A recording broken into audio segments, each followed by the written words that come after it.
Semua isi konten yang Anda dengar merupakan ekspresi opini pribadi yang bertujuan untuk memberikan pemahaman dan penjelasan yang dikhususkan untuk kalangan sendiri. Dilarang keras untuk mengedit, memotong, ataupun menambahkan isi dari audio tersebut. Frekuensi Surga. Be accurate and stay connected.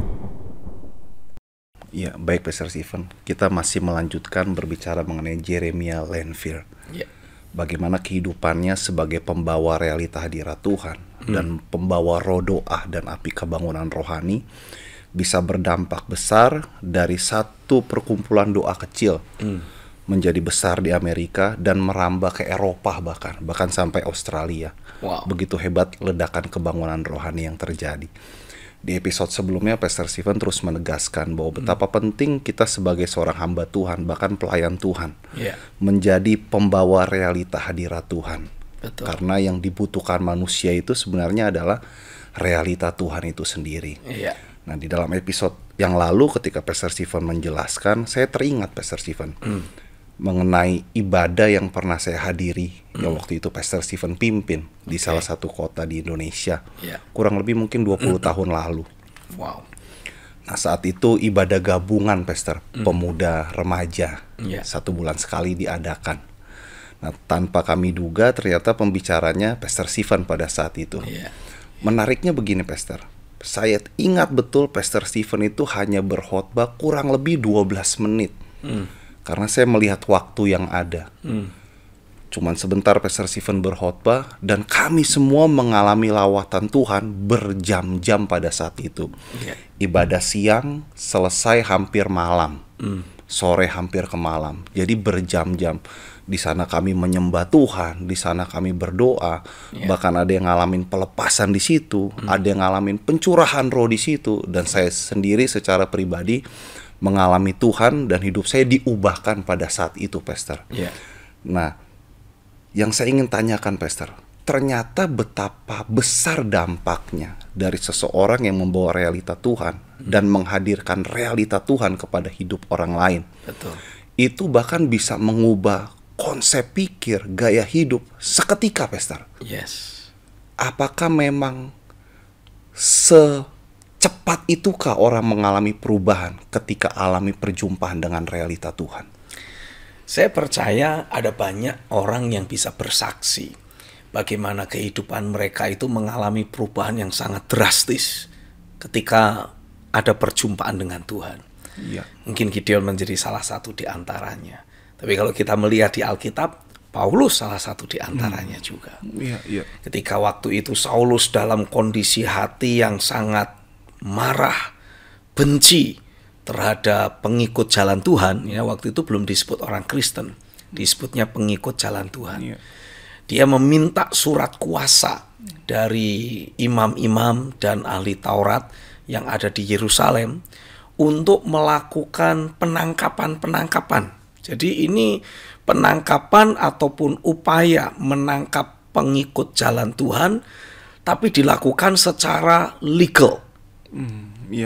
Ketika Alkitab tuliskan Saulus waktu itu membawa surat kuasa dari imam kepala untuk menangkap para pengikut jalan Tuhan yang ada di Damsyik. Dalam perjalanan Yesus menampakkan diri dan menjamah hidupnya. Terjadi perubahan yang sangat drastis. Dari orang yang awalnya membenci Tuhan, membenci pengikut-pengikut Kristus, dia akhirnya menjadi salah satu rasul yang paling terkemuka. Jadi perubahannya itu 180 derajat. Sangat drastis. Sangat drastis. Tapi saya percaya ada juga orang-orang yang mengalami perubahan itu secara bertahap. Kita sih mengharapkan selalu terjadi perubahan yang drastis dan dramatis dalam hidup orang-orang yang kita layani. Hanya masalahnya memang kalau berbicara tentang perubahan hidup seseorang, itu kan ya wujud kedaulatan Tuhan sendiri. Tetap unsur unsur kedaulatan Tuhan tidak bisa kita singkirkan. Jadi yang kita bisa lakukan apa? Ya kita berdoa. Kita doakan orang-orang yang mungkin selama ini ada di bawah pengayoman kita, supaya mereka betul-betul mengalami perubahan hidup yang drastis dan dramatis. Sambil kita mempersiapkan diri kita untuk betul-betul menjadi pembawa realita Tuhan. Karena ketika kita mempersiapkan hidup kita menjadi pembawa realita Tuhan, dan kita juga mendoakan orang-orang yang akan kita layani. Ini seperti apa istilahnya, arus listrik plus dan arus listrik minus ketemu, langsung menciptakan percikan. Langsung ada percikan api, langsung ada ledakan yang akan terjadi. Nah, tapi tidak menutup kemungkinan memang perubahan seseorang terjadinya itu secara bertahap sesuai dengan keterbukaan orang yang bersangkutan dan sesuai dengan apa istilahnya, dinamika dan penyingkapan firman yang terjadi dalam hidup orang yang bersangkutan. Tapi ini sama-sama wujud kedaulatan Tuhan. Jadi entah itu perubahannya instan atau perubahannya bertahap, ini sama-sama pekerjaan roh yang harus kita syukuri. Gitu. Nah, yang jadi pertanyaan selanjutnya begini, Pastor. Tiap tokoh kegerakan, tokoh kebangunan rohani, itu rata-rata mereka seperti mendemonstrasikan realita Tuhan itu sangat-sangat real, sangat-sangat nyata. Seperti halnya yang Pastor Stephen lakukan pada saat itu. Nah, sebenarnya Pastor, apa yang Pastor lakukan sebelum hal tersebut bisa terjadi dalam hidup Pastor Stephen? Karena bagi saya pribadi pengalaman itu cukup berkesan. Bahkan sampai saat berbicara saat ini saya masih bisa merasa atmosfer pada saat itu yang sungguh mengubahkan hidup saya. Bahkan saya melihat sendiri, Pastor, saat itu orang rebah itu tanpa tumpang tangan pada saat itu kan, Pastor. Ya, mereka pelepasan, tapi ya tetap teratur dan semua terarah ke Tuhan, dan kita bisa menyembah bersama berjam-jam. Itu rasanya kalau Pastor Stephen tidak hentikan pada saat itu, mungkin bisa sampai larut malam rasanya.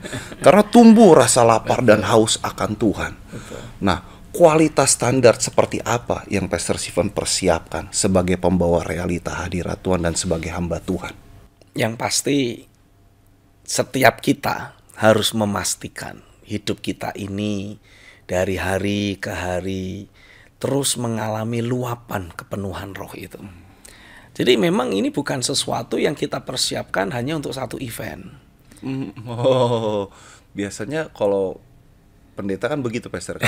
Untuk hari Minggu, hari Sabtunya itu persiapannya habis-habisan di sana kan, begitu, Pastor. Tapi nanti jadinya seperti kayak kebanyakan anak-anak sekolah yang baru belajar kalau besok ada ujian. Jadi begitu selesai ujian lupa semua sudah. Jadi ini harusnya menjadi sebuah gaya hidup sehari-hari kita. Yang terus kita maintain, kita jaga dan kita tumbuhkan. Hati yang haus dan lapar akan Tuhan itu seharusnya terus kita rasakan dari hari ke hari, dari minggu ke minggu, dari bulan ke bulan. Itu harus terus terjaga dan terus bertumbuh. Gambaran yang saya bisa berikan adalah kalau kita masih bayi, ya kita paling minum susu hanya beberapa mililiter, ya kan, hanya beberapa mili lah. Sangat sedikit jumlahnya. Tapi dengan kita semakin bertambah usia, minum susu saja tidak cukup. Jelas. Harus ada tambahan makanan lain yang lebih padat. Nah, kalau sudah seumuran kayak kita, kan makanannya lebih beragam. Makanannya lebih banyak. Nah, yang seringkali menjadi masalah, semakin kita banyak memikul beban pergumulan atau tanggung jawab pelayanan, harusnya kita itu menikmati realita Tuhan dalam doa pribadi kita lebih banyak. Menikmati penyingkapan firman itu harusnya dengan porsi yang lebih intens, lebih banyak. Karena kan kita memang memikul tanggung jawab yang lebih besar dalam pelayanan. Kalau tidak, otomatis ya nanti jadinya seperti jomplang begitu. Tanggung jawab lebih besar, realita hadirat Tuhan semakin menipis. Padahal seharusnya semakin banyak tanggung jawab pelayanan kita, realita Tuhan yang menyertai kita harusnya lebih banyak lagi. Karena kalau tidak, ini akan menjadi beban yang merusak dan menghancurkan kehidupan sehari-hari kita. Tapi biasanya kan begini, Pastor, semakin banyak tanggung jawab, khususnya para pendeta atau hamba Tuhan kan, Pastor, justru lebih sibuk kan, Pastor. Betul.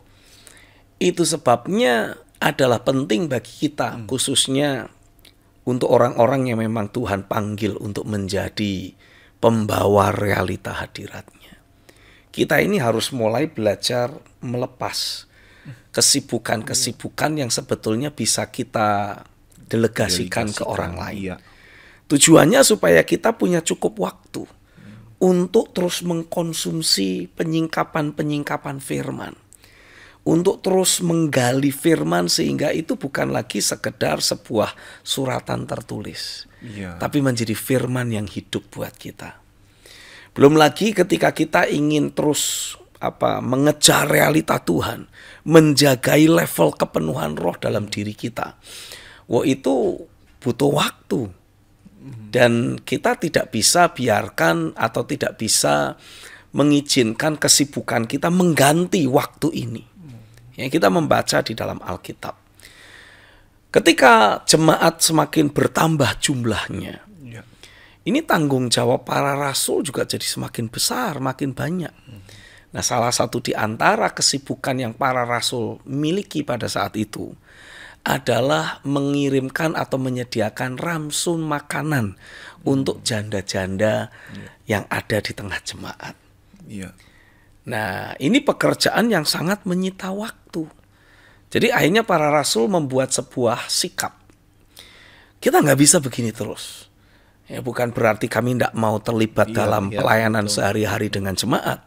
Tapi prioritas dan tanggung jawab kami yang sesungguhnya itu adalah doa dan firman. Tapi waktu kami yang seharusnya dipakai untuk doa dan firman, jadi habis hanya untuk ngirim ransum makanan kepada para janda. Itu pun masih kena komplain lagi. Karena datangnya telat. Jemaatnya tambah banyak, yang tukang ngirimnya kurang terbatas.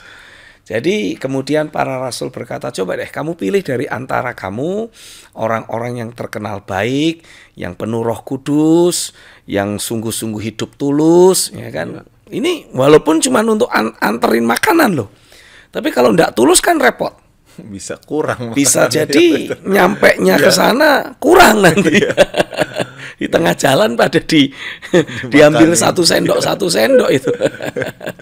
Jadi butuh yang betul-betul terkenal baik, punya integritas. Nah, kemudian setelah jemaat memilih, ada beberapa orang yang mereka percaya, mereka lihat layak untuk menjadi bagian dari jajaran kepemimpinan. Kemudian para rasul berdoa menumpangkan tangan di atas mereka. Dan kalau kita perhatikan, ini bukan cuman orang biasa yang kerjanya nganter hantang makanan, tidak. Salah satu di antaranya yang dipilih untuk menjadi pengganti para rasul nganter makanan itu Stefanus. Dan Alkitab menuliskan setelah selesai tugas nganter makanan, Stefanus ini bosen di dapur. Jadi dia sengaja pergi keluar dan bersoal jawab. Wah. Jadi memang seorang yang penuh dengan luapan roh juga ya, That's right. Sehingga Alkitab menuliskan orang-orang yang berdebat dengan Stefanus ini semua udah nggak bisa berkutik lagi. Karena setiap kali ada pertanyaan, Stefanus menjawab itu dengan kepenuhan roh dan dengan prinsip-prinsip kebenaran firman.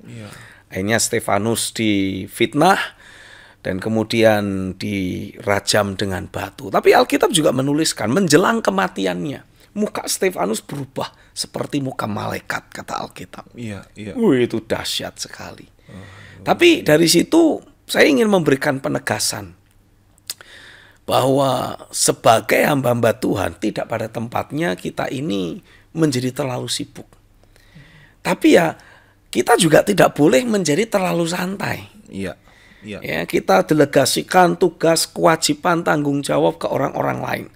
Tapi ya jangan kemudian kita menyibukkan diri nonton telenovela dong. Atau K-pop. Kalau sekarang kan K-pop ya. Ya jangan kita habiskan waktu kita nonton K-pop. Lalu apa yang harus kita buat? Doa. Doa, baca firman, penyembahan. Habiskan waktu kita. Rendam diri kita di dalam realita hadirat Tuhan. Saya ingat sekali waktu saya pernah baca ada satu artikel yang menceritakan tentang Martin Luther. Iya. Bapak reformasi gereja. Wah. Dalam kondisi dia menjadi pionir kegerakan reformasi gereja pada waktu itu. Dalam kesaksian yang ditulis tentang hidupnya, dia pernah membuat sebuah statement. Kalau hari ini saya tahu, saya akan sangat sibuk. Maka saya akan bangun lebih pagi dari biasanya, supaya saya bisa berdoa lebih lama dari biasanya. Dari situ saya menangkap, oh itulah rahasia kekuatan rohani dia. Menjadi seorang pembawa hadirat Tuhan, menjadi seorang revivalist, itu pasti akan menghadapi oposisi.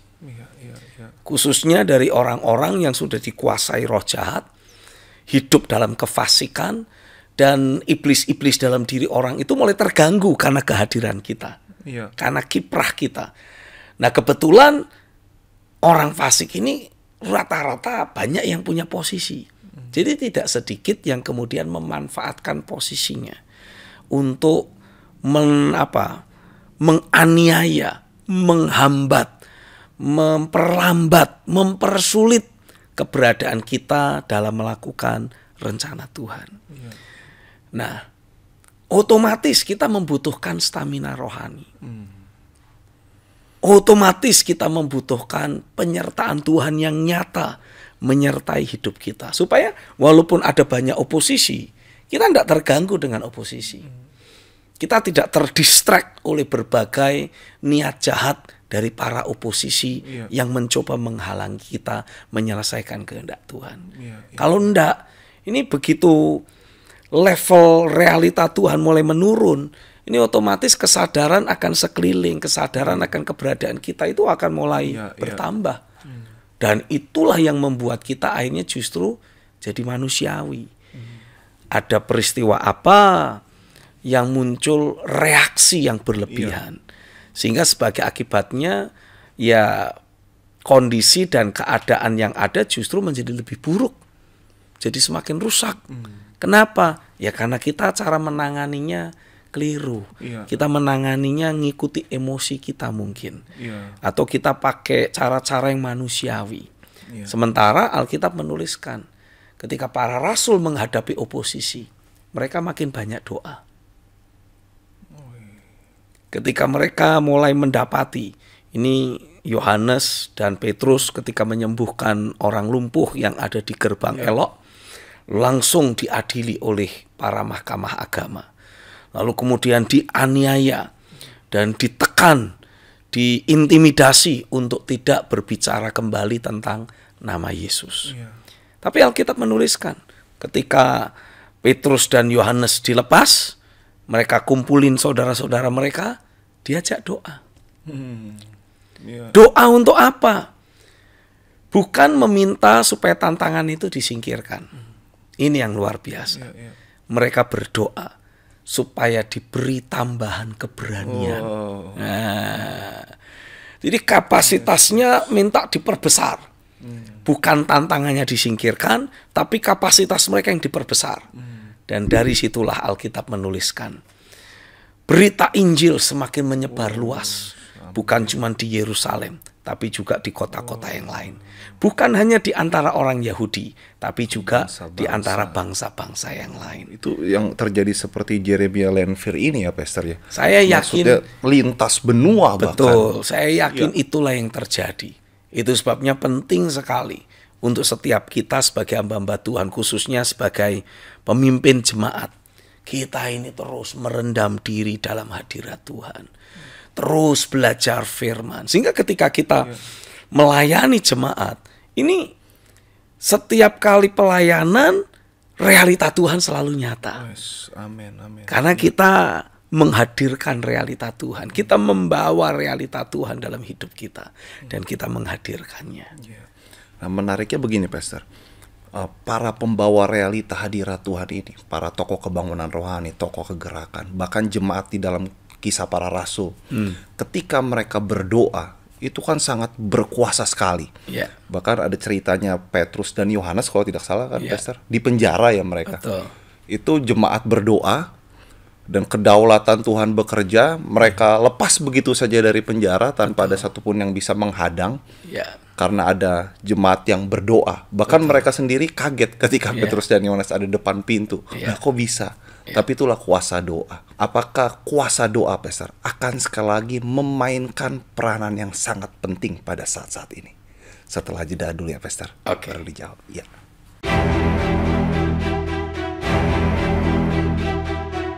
Di dalam dunia kekristenan ada beragam jenis gereja, mulai dari gereja suku sampai internasional. Gereja penyembahan sampai kesembuhan. Gereja kecil sampai mega church. Semua berupaya menarik datangnya jemaat, mulai dari memperindah gedung gereja agar terlihat mewah sekelas konser dunia, merekrut pemain musik dan penyanyi profesional, mengundang artis bahkan komedian. Ada banyak upaya dan dana dicurahkan untuk hal tersebut. Namun sayangnya semua difokuskan hanya untuk menarik datangnya jiwa-jiwa di dalam ibadat, bukan untuk menghadirkan realitas Tuhan. Lalu bagaimana pola Tuhan atas gerejanya yang seharusnya dibangun di akhir zaman ini? Sebab tanpa gereja terbangun sesuai pola sorga, maka Tuhan tidak berkewajiban untuk mencurahkan kemuliaan-Nya.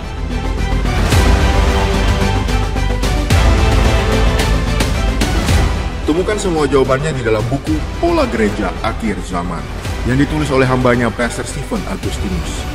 Untuk informasi buku, Anda dapat menghubungi kami di nomor 0896 8088 8929 atau di nomor 0817 4927 954. Saatnya gereja Tuhan kembali pada tujuan aslinya, yaitu menjadi institusi kerajaan yang membawa pemulihan dan menggenapkan semua rencana Tuhan di muka bumi.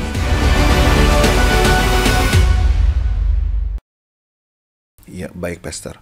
Kebangunan rohani yang dilakukan oleh Jeremiah Lanphier ini, Pastor, tidak lepas dari kuasa doa. Dan kuasa doa yang kuat itu memainkan peranan yang penting untuk menyebar api kebangunan rohani yang ada. Dan sangat berkuasa, Pastor. Betul. Bahkan di dalam kitab Kisah Para Rasul, peranan kuasa doa itu sangat dahsyat dan kita melihat sangat-sangat jelas. Nah, pada saat ini, Pastor, tentunya kita juga mengharapkan hal yang sama. Karena tidak bisa dipungkiri ada banyak hal yang sepertinya di luar jangkauan kita, Pastor. Betul. Nah, apakah kuasa doa yang seperti itu dalam api kebangunan rohani yang besar akan kembali lagi terjadi, Pastor? Saya meyakini bahwa roh doa itu, saya pakai istilah itu, roh doa itu adalah ibu yang akan melahirkan terjadinya revival dan transformasi atas satu daerah dan satu komunitas. Jadi tidak begitu saja jemaat ataupun orang-orang percaya jadi gila-gilaan mencintai Tuhan. Itu selalu karena ada orang-orang yang mendoakan, ada orang yang berdoa. Tidak begitu saja orang-orang dibangkitkan lalu kemudian mulai bersaksi kepada yang lain-lain. Itu pasti ada yang berdoa dan mendoakan. Jadi mau tidak mau ya memang dibutuhkan adanya orang-orang yang berdoa. Dan kita memang membutuhkan adanya sekelompok orang yang sungguh-sungguh doa, membawa roh doa dalam hidup mereka. Mendoakan komunitas, mendoakan orang-orang yang mereka sayangi. Sehingga sebagai akibatnya mereka betul-betul akan melihat ada intervensi Tuhan, ada lawatan Roh Kudus yang terjadi dalam kehidupan orang-orang yang kita doakan. Tentang bagaimana caranya Roh Kudus akan melawat mereka, wah itu bukan urusan kita. Tuhan bisa pakai apa saja. Ya. Alkitab menuliskan untuk mengusir tentara Aram yang mengepung kota Samaria. Tuhan tidak membutuhkan orang-orang yang hebat, gagah, perkasa. Tuhan bisa pakai itu orang-orang kusta yang berjalan mendekati perkemahan orang Aram. Lu coba bayangin. Orang kusta itu kan ya jumlahnya juga nggak banyak. Dan orang kusta kan juga pasti tubuhnya sudah lemah. Ya kan?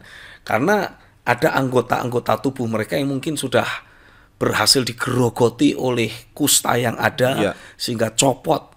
Jadi mereka itu orang-orang cacat pada dasarnya. Tapi kok ya bisa membuat seluruh tentara Aram lari ketakutan dan meninggalkan perkemahan pengepungan mereka begitu saja. Kalau bukan campur tangan Tuhan, nggak mungkin.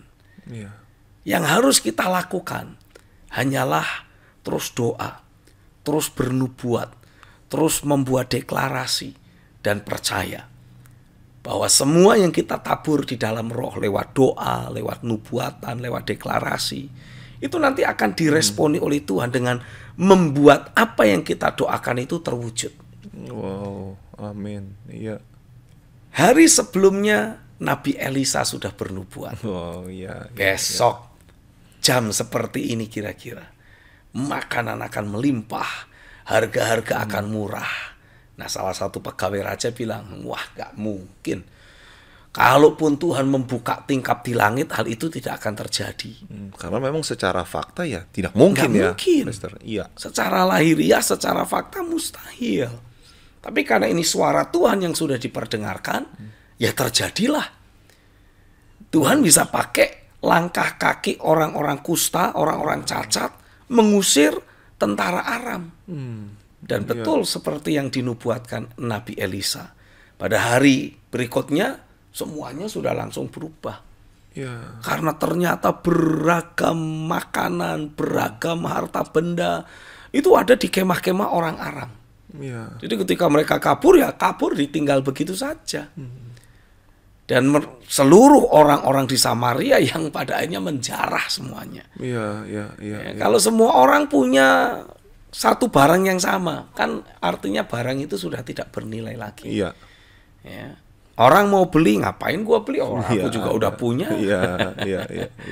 Gitu. Jadi saya yakin hari-hari terakhir ini gereja Tuhan akan sekali lagi dibangkitkan Tuhan untuk menjawab panggilan doa. Ya bukan cuma sekedar doa, tapi betul-betul berdoa secara sedemikian rupa sehingga terlahirlah revival dan transformasi atas bangsa ini. Saya berdoa kepada seberapa banyak engkau yang sedang mengikuti dan melihat tayangan ini sekarang. Biarlah tangan kuasa Tuhan mengimpartasikan kepadamu ada roh doa. Roh doa itu akan bekerja kuat dalam dirimu sedemikian rupa sehingga akan mulai lahir dalam hidupmu ada percikan-percikan api revival. Dan lewat keberadaanmu, api revival itu akan menular kepada sebanyak mungkin orang yang lain. Hari ini aku doa, aku deklarasikan di dalam nama Yesus, tangan kuasa Tuhan turun atasmu, bekerja dalam hidupmu, dan memastikan ada roh doa yang mulai menggerakkan engkau untuk mencari wajah Tuhan secara sedemikian rupa sampai engkau betul-betul alami realita Tuhan menjadi nyata dalam kehidupanmu. Dan lewat hidupmu, realita Tuhan itu akan menular kepada yang lain-lain. Terjadilah di dalam nama Yesus. Haleluya. Haleluya. Ya baik Pastor Stephen, jika kita membaca peristiwa Jeremiah Lanphier ini mengadakan kebangunan rohani yang cukup besar. Pada saat itu di Amerika sedang terjadi krisis yang cukup parah, Pastor, krisis ekonomi, di mana orang akhirnya datang kepada Tuhan. Betul ya, Pastor. Nah, yang saya ingin tanyakan begini, Pastor, pada saat-saat ini pun sepertinya ada banyak orang yang juga belum terlalu butuh Tuhan, walaupun sudah banyak terjadi kegoncangan begitu, Pastor. Tapi ada orang-orang tertentu yang memang ya rasanya nggak butuh-butuh Tuhan banget begitu, Pastor. Nah, ledakan kebangunan rohani berikutnya, Pastor, yang akan terjadi, apakah akan menjangkau juga kehidupan mereka yang membuat mereka akhirnya mengakui bahwa Tuhan itu ada? Saya percaya itu yang akan terjadi. Saya yakin semua orang akan diberi kesempatan yang sama oleh Tuhan untuk berinteraksi dan mencicipi pekerjaan roh yang terjadi secara nyata. Tapi memang tidak semua orang akan mengambil sikap, mengambil keputusan untuk meninggalkan kehidupan lama mereka dan mengejar realita Tuhan yang ada. Jadi ya kembali itu selain wujud dari kedaulatan Tuhan yang bekerja, tapi juga merupakan wujud dari efek pengambilan keputusan yang dilakukan oleh setiap individu-individu manusia yang ada. Dalam kedaulatan dan kebaikannya, Tuhan menghadirkan realita jamahannya buat semua orang. Semua dikasih free chance. Semua dikasih kesempatan yang sama, diberikan secara cuma-cuma. Tapi ya balik lagi, Tuhan menghargai kehendak manusia. Kalau orangnya memilih nggak mau, ya sudah, Tuhan tidak akan pernah paksa. Itu sebabnya Alkitab menuliskan dalam kitab Wahyu pasal 3, walaupun Yesus adalah kepala gereja, tapi Alkitab menuliskan, digambarkan di sana Yesus berdiri dan mengetok pintu. Pintu siapa yang diketok oleh Yesus? Ya kalau nggak pintu hati pemimpin, ya pintu gereja. Tuhan ingin masuk, Tuhan ingin mengambil alih kepemimpinan di sana. Tapi ya kalau orangnya mengeraskan hati, menolak, ya Tuhan tidak paksa. Alkitab menuliskan Yesus itu mengetuk pintu, bukan mendobrak pintu. Walaupun itu adalah pintu untuk masuk ke dalam gereja, di mana dia adalah kepalanya.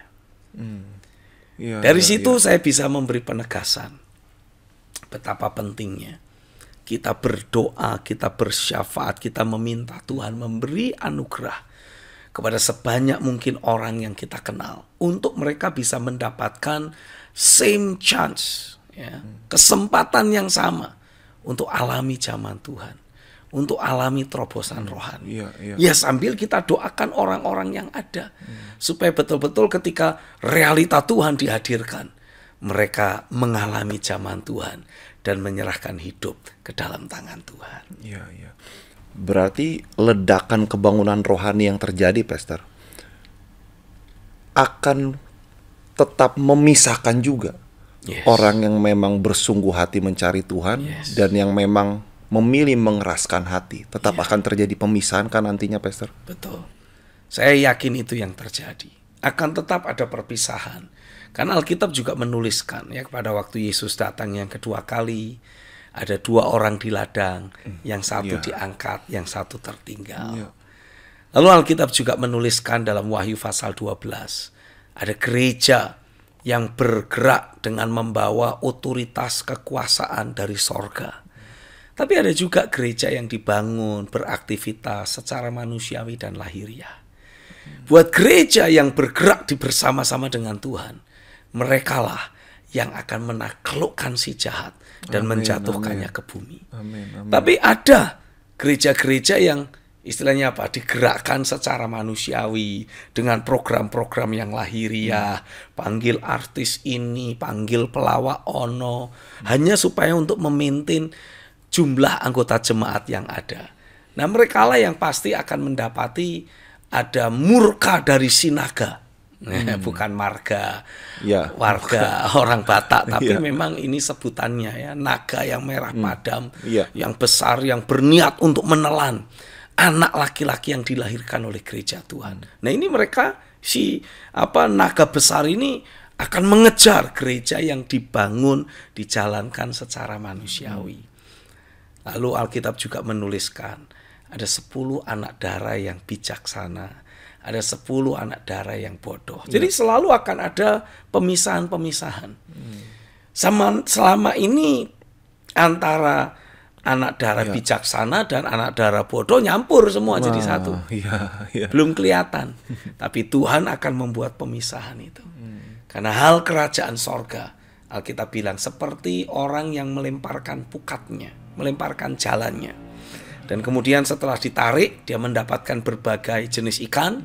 Dia memilih mana ikan yang baik, dia simpan. Mana ikan yang tidak baik, dia buang. Dari situ kita bisa belajar bahwa di hari-hari yang terakhir ini akan ada begitu banyak peristiwa ilahi Tuhan hadirkan. Tapi lewat peristiwa ilahi yang Tuhan hadirkan, Tuhan juga memilah. Tuhan memisahkan, Tuhan memilih mana orang yang bersungguh hati mengejar dia, mana orang yang masih terus sibuk dengan urusan-urusannya sendiri dan tidak mau tahu tentang kehendak Tuhan. Pemisahan akan terjadi. Jadi memang ledakan kebangunan rohani, Pastor, bukan hanya sekedar fenomena rohani belaka ya, Pastor. Tapi benar-benar masa yang sebenarnya krusial untuk kita memilih di mana kita harus berjalan. Di jalan dunia ini atau berada di dalam jalan-jalannya Tuhan. Betul. Nah, kecenderungan hati seperti apa, Pastor, yang harus terus kita persiapkan untuk kita bisa memasuki, menyambut kebangunan rohani itu dengan tepat sehingga kita masuk ke dalam agenda Tuhan yang besar itu. Pastor Stephen, setelah jeda berikut ini ya, Pastor. Oke. Bagaimana mengaplikasikan firman di dalam keluarga, pengelolaan keuangan, pekerjaan, kehidupan pribadi, dan sebagainya?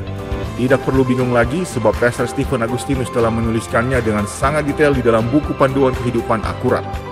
Ada 9 area penting dalam kehidupan yang harus kita selaraskan sesuai dengan firman. Untuk informasi Anda bisa menghubungi kami di nomor 0896 8088 8929 atau di nomor 0817 4927 954. Tidak wajar orang benar terus alami lika-liku, naik turun kehidupan. Ini saatnya kehidupan sehari-hari orang percaya memunculkan buah-buah kerajaan.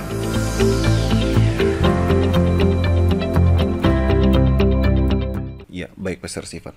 Ledakan kebangunan rohani yang terjadi melalui tokoh-tokoh kebangunan rohani itu sebenarnya fase yang sangat krusial bagi umat Tuhan untuk bisa menyikapi dengan tepat di mana mereka akan menjalani kehidupan ini, di jalan Tuhan atau di jalan dunia ini. Nah, saya teringat dengan apa yang Pastor Stephen sampaikan bahwa apa yang kita kejar itu yang akan kita peroleh. Ya kalau kita kejar Tuhan, ya kita akan peroleh Tuhan. Kalau kita kejar sesuatu yang manusiawi, yang lahiriah, yang sifatnya kemilau dunia, ya itu yang akan kita dapatkan. Ini kan suatu kebebasan memilih yang sebenarnya cukup fair begitu kan, Pastor? Betul. Tapi ujung dari tiap pilihan itu, yang satu maut, yang satu hidup. Sebenarnya kita pun sudah tahu akan hal tersebut.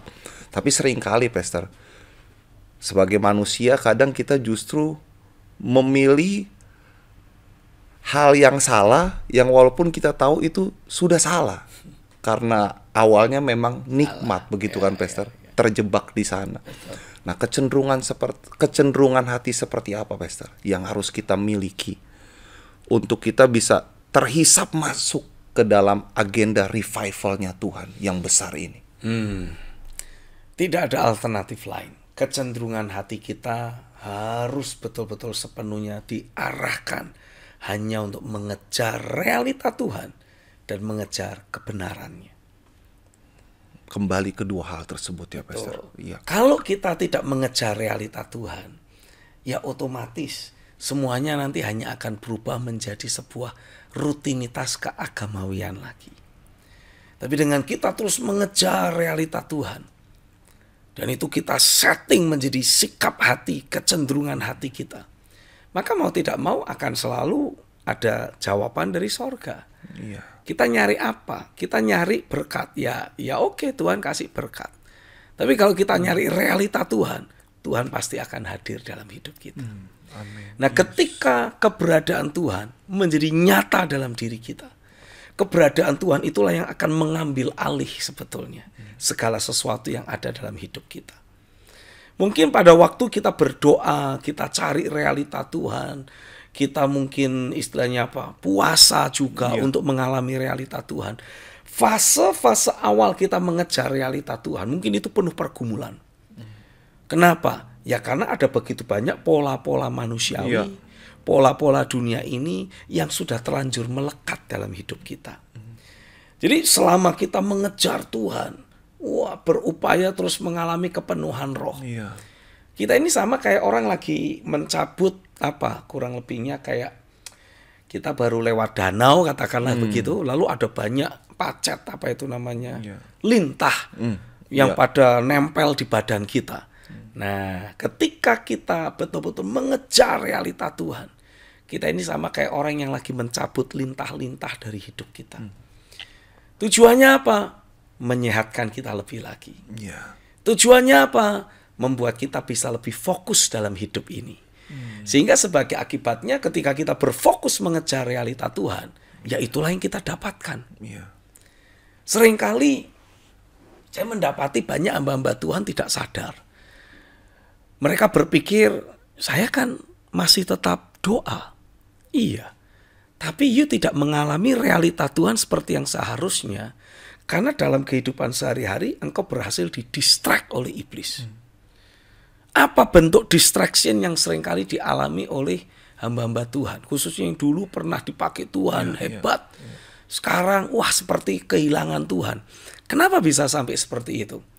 Ya karena ketika mereka mencari Tuhan, berdoa, bergumul, itu tidak segila yang dulunya.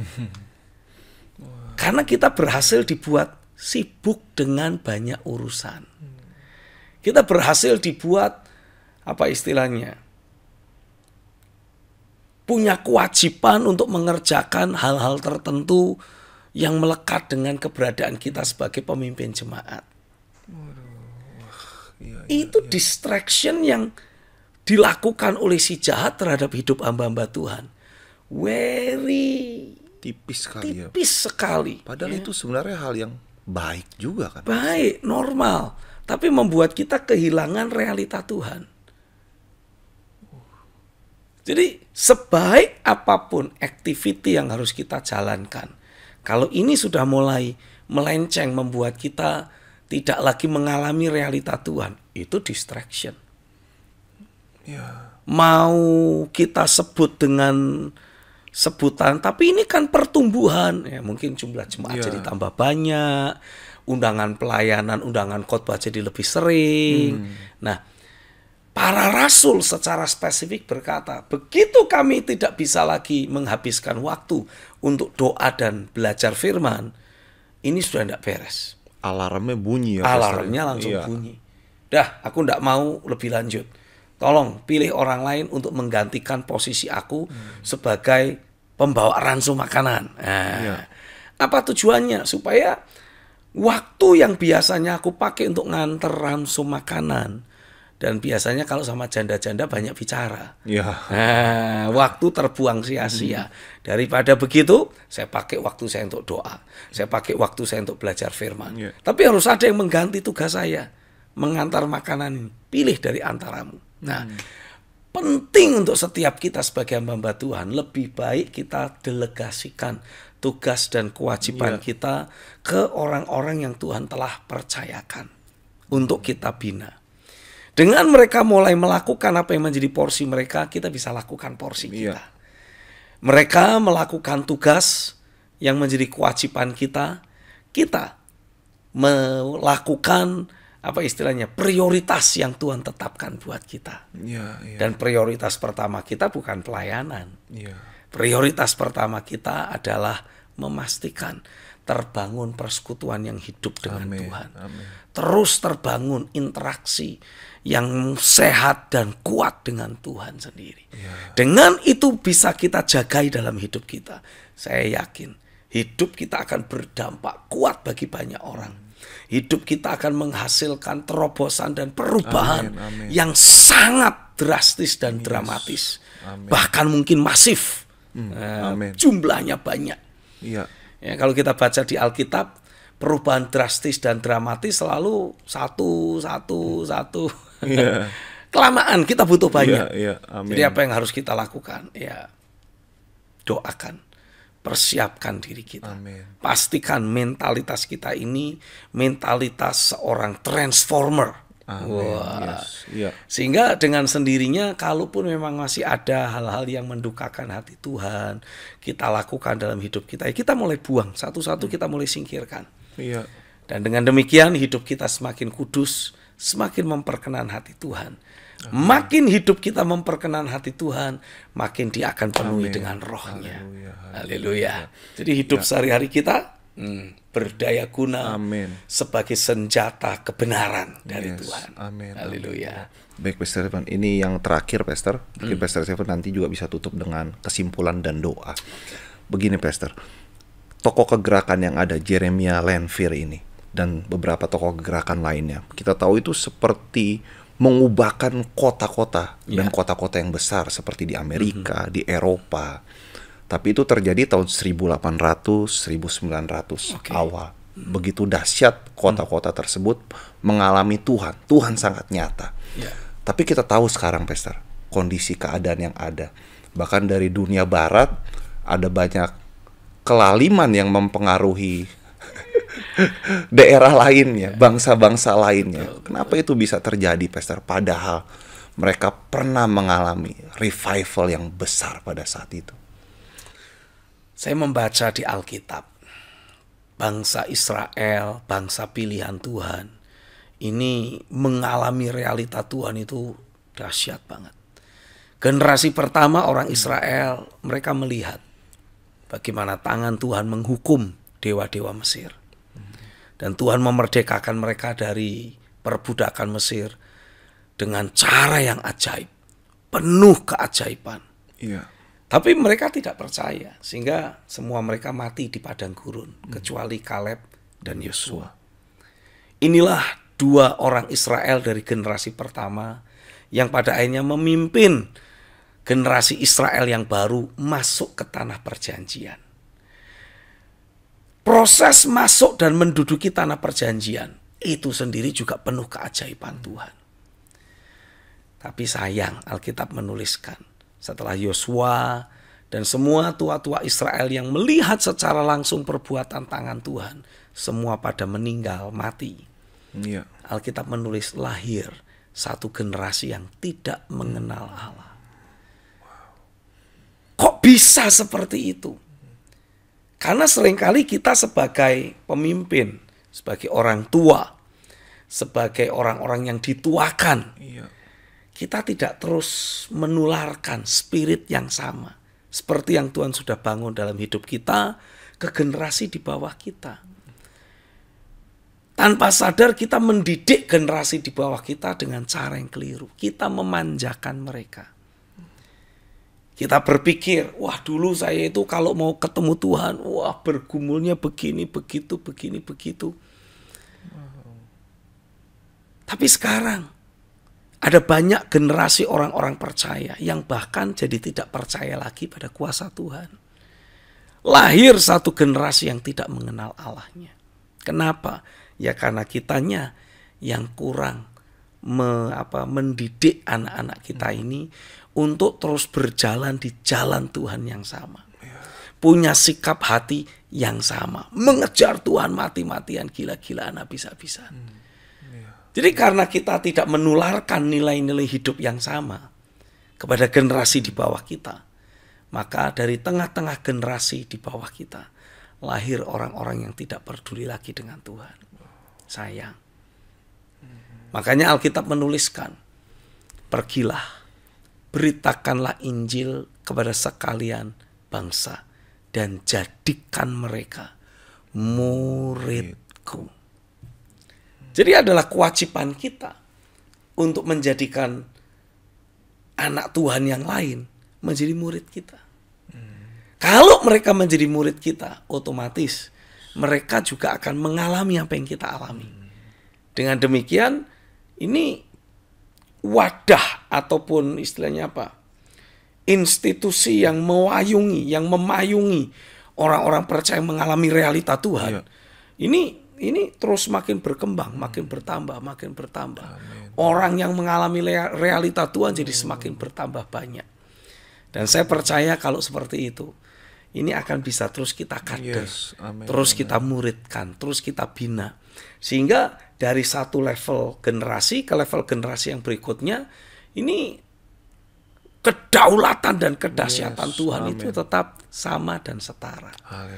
Bahkan harusnya, kalau saya memperhatikan kondisi keadaan kita hidup sekarang, lalu kita bandingkan dengan keberadaan orang-orang Israel zaman dulu, wah jauh sekali kan?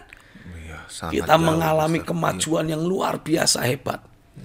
Tapi bersamaan dengan kita mengalami kemajuan yang besar, kita juga harus sadar akan selalu ada tantangan yang lebih besar. Ini bisa bikin kita khawatir sendiri. Tapi dengan kita mengenal realita Tuhan, Amin. kita bertumbuh di dalam hadirat-Nya, mencapai titik pengenalan akan Tuhan yang sehat dan seimbang. Saya yakin, automatically kita ini ketika terus bertumbuh dalam pengenalan akan Tuhan, dengan sendirinya level realita Tuhan dalam hidup kita ini juga ikut bertumbuh dan bertambah. Amin. Sehingga dengan sendirinya ya kita menjadi generasi yang mengenal Allah kita. Amin. Amin. Menjadi generasi yang terus hidup dalam kobaran api Roh Kudus yang mungkin lebih besar lagi untuk kita menghadapi tantangan yang lebih besar. Iya. Jadi dengan kita terus memperhatikan apa yang Pastor Stephen sampaikan tadi, kebangunan rohani yang ada itu akan lintas generasi ya, Pastor. Oh, pasti. Haleluya. Iya. Baik, Pastor Stephen. Maukah Pastor Stephen berdoa untuk pemirsa? Oke, Ya. mari kita satukan hati, kita berdoa. Tuhan, aku berdoa, siapapun yang sedang melihat tayangan ini, entah mereka anak-anak yang masih kecil, anak-anak remaja, anak-anak pemuda, ataupun mereka yang sudah dewasa, atau bahkan mereka yang sudah bisa dikelompokkan ada di usia senja. Tapi aku berdoa tangan kuasa Tuhan akan terus bekerja kuat dalam hidupmu. Biarlah hati yang haus lapar akan realita Tuhan. Dan keberadaan sehari-hari yang terus menjagai level kepenuhan roh dalam hidup kami. Itu akan Tuhan impartasikan dalam hidupmu. Termeterai dalam dirimu. Dan engkau betul-betul alami tangan kuasa Tuhan bekerja dengan dahsyat. Bekerja dengan kuat, mencetak, membentuk, mempersiapkan engkau. Untuk menjadi para pembawa realita hadirat Tuhan. Dan ketika tangan kuasa Tuhan terus menjamahmu bekerja dalam hidupmu, selalu ada realita Tuhan yang engkau bawa dalam dirimu. Ada satu takaran realita Tuhan. Amin. Yang engkau bisa bagikan kepada orang lain. Sehingga apa yang terjadi dalam dirimu akan mulai menular kepada orang-orang lain. Apa yang engkau terima dari Tuhan akan juga mereka terima dari Tuhan. Karena berinteraksi dengan keberadaanmu yang membawa realita Tuhan. Bapak, aku berdoa, biarlah apa yang kau kerjakan dalam hidupku tidak akan pernah berhenti hanya dalam diriku. Tapi akan mulai menular ke dalam hidup setiap kami. Khususnya mereka yang ada mengikuti program frekuensi sorga ini. Jamahan Tuhan terjadi atasmu. Dan dengan engkau alami jamahan Tuhan, aku berdoa, Roh Kudus akan terus memfollow up hidupmu dan memastikan engkau pun menjadi pembawa realitas sorga.